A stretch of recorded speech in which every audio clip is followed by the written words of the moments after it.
I want to say it like it is. Don't take Tylenol. Don't take it.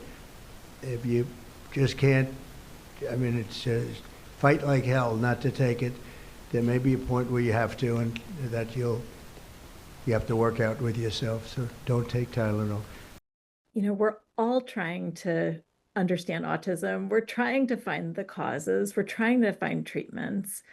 Um, and to have, um, these kinds of statements be infused into the conversation is unhelpful, and it just provokes anxiety. And I think it's going to steer people who are, pregnant to do things maybe against the advice of their physicians.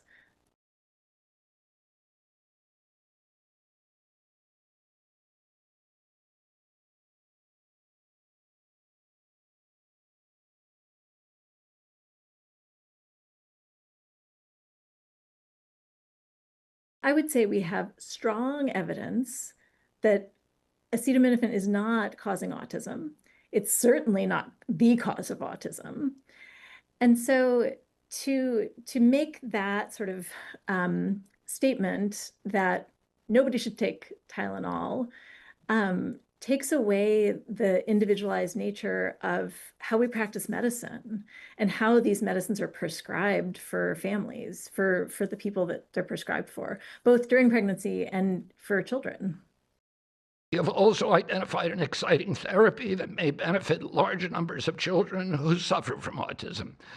Peer-reviewed literature has documented that up to 60% of folate-deficient children with ASD can have improved verbal communications if given leucovorin.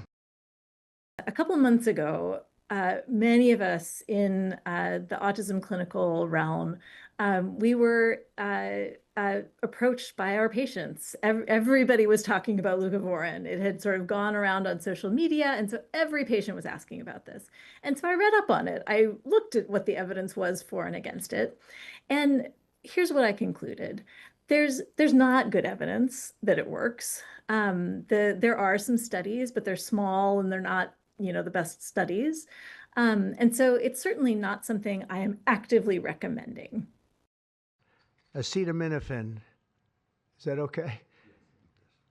Which is basically commonly known as Tylenol during pregnancy, can be associated with a very increased risk of autism. The things that were said at that press conference aren't based in fact. And so pediatricians are going to be, they're going to feel like they're on the defensive, having to defend practice that is based on solid evidence and we have decades of experience with.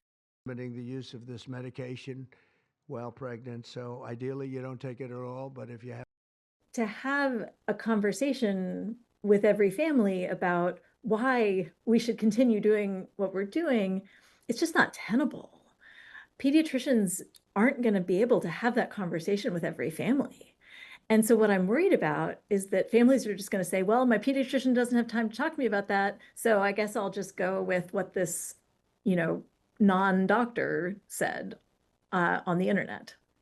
HHS will launch a nationwide public service campaign to inform families and protect public health.